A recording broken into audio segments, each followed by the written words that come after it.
Hari ini kita akan belajar tentang konsep gerak. Adapun yang akan kita pelajari nantinya itu ada gerak lurus, gaya, dan hukum Newton. Nah, untuk sekarang kita akan mempelajari tentang gerak lurus terlebih dahulu. Nah, adapun konsep gerak. Yang pertama yang akan kita pelajari,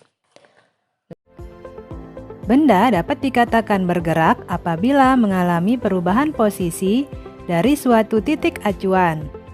Benda yang bergerak akan melalui suatu lintasan tertentu. Lintasan dapat berupa lintasan yang lurus, melingkar atau parabola, ataupun tidak beraturan.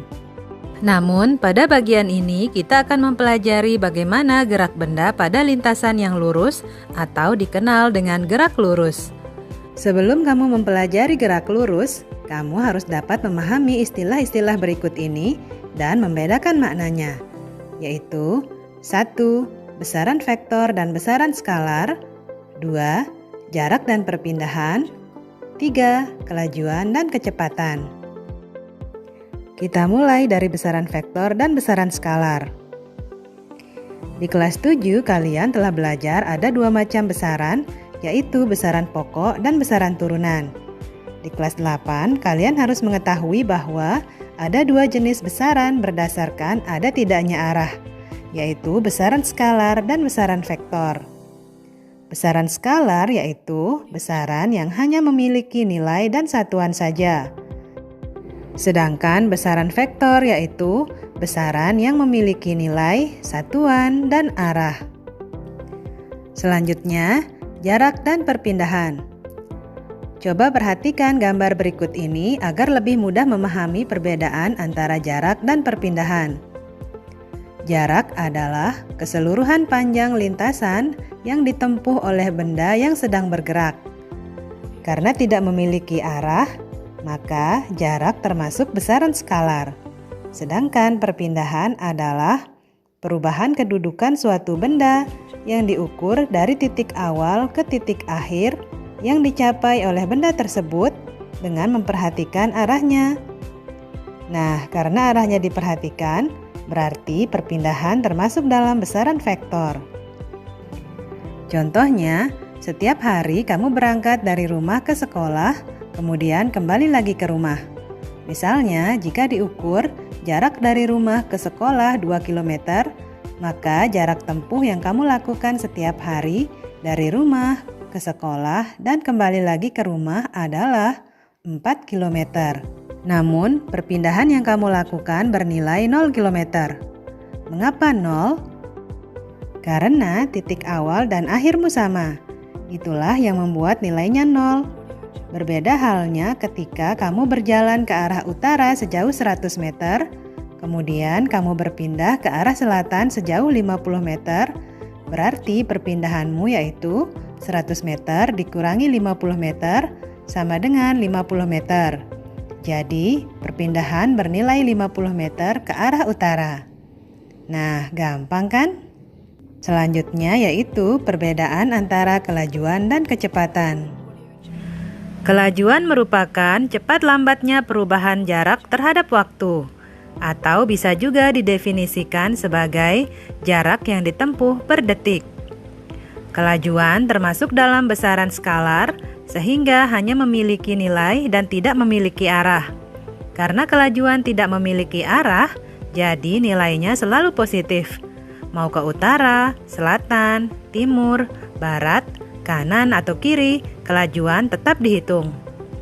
Alat yang digunakan untuk mengukur kelajuan adalah speedometer. Itu loh alat yang biasanya ada di motor atau mobil.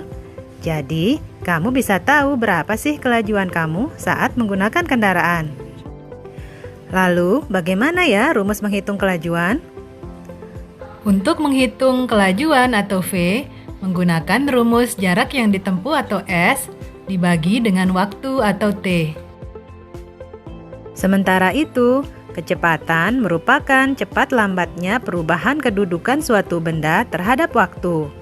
Kecepatan masuk ke dalam besaran vektor sehingga memiliki arah. Alat yang digunakan untuk mengukur kecepatan ialah velocitometer.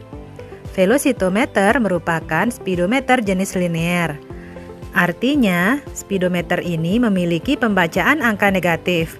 Contohnya begini, ada sebuah mobil bergerak maju, anggaplah bergerak ke arah timur dengan kecepatan 50 km per jam. Maka, velocitometer akan menunjukkan angka plus 50. Lalu, mobil tersebut mundur atau bergerak ke arah barat dengan kecepatan yang sama.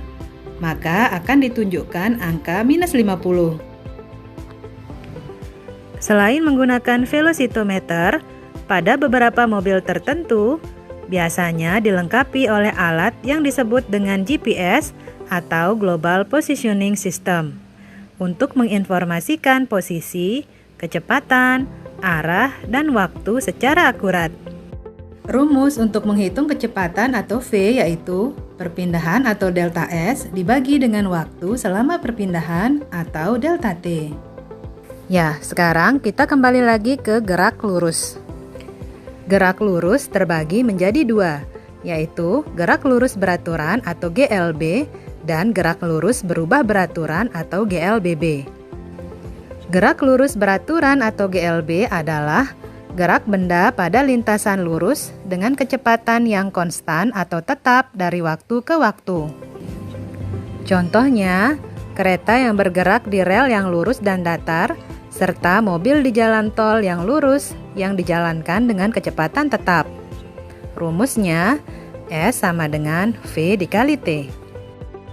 Dari rumus tersebut, kita ketahui bahwa faktor yang mempengaruhi GLB hanya kecepatan dan waktu. Karena kecepatannya tetap, sehingga kita dapat membuat grafik hubungan antara jarak terhadap waktu seperti berikut.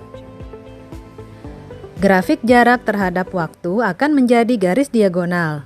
Hal ini disebabkan karena pada GLB tidak ada perubahan kecepatan pada benda. Sementara itu, GLBB atau gerak lurus berubah beraturan adalah gerak suatu benda pada lintasan lurus yang mempunyai percepatan tetap. Artinya, kecepatan gerakan si benda ini berubah. Bisa bertambah cepat atau bertambah lambat, tapi secara teratur. Contohnya pada gambar berikut ini. Gambar tersebut menunjukkan mobil yang sedang bergerak menjauhi lampu lalu lintas akan dipercepat, sedangkan saat mendekati lampu lalu lintas akan diperlambat.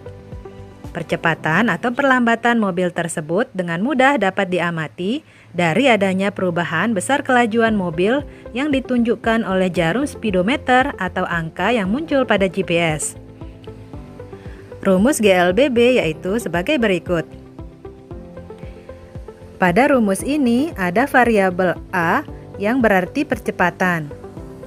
Pada GLBB, karena kecepatan bendanya berubah, maka ada percepatan di sana. Sehingga apabila kita buat dalam grafik, hasilnya akan seperti berikut ini. Gambar A menunjukkan grafik ketika kecepatan dipercepat, sedangkan gambar B menunjukkan grafik ketika kecepatan diperlambat. Percepatan sendiri dapat dihitung dengan menggunakan rumus delta V dibagi delta T. Dengan delta V sama dengan Vt atau kecepatan akhir dikurangi V0 atau kecepatan awal. Pada dasarnya, perbedaan antara GLB dan GLBB adalah kecepatannya. Pada GLB, kecepatan benda tetap atau tidak berubah. Itu berarti percepatannya 0. Di sisi lain, kecepatan benda di GLBB selalu berubah, tapi dalam keadaan teratur, sehingga timbullah percepatan. Nah, sekarang kalian sudah tahu kan apa perbedaan antara GLB dengan GLBB? Jadi, cukup sekian dulu video pembelajaran kita kali ini. Semoga bermanfaat. Selamat beraktivitas, jangan lupa untuk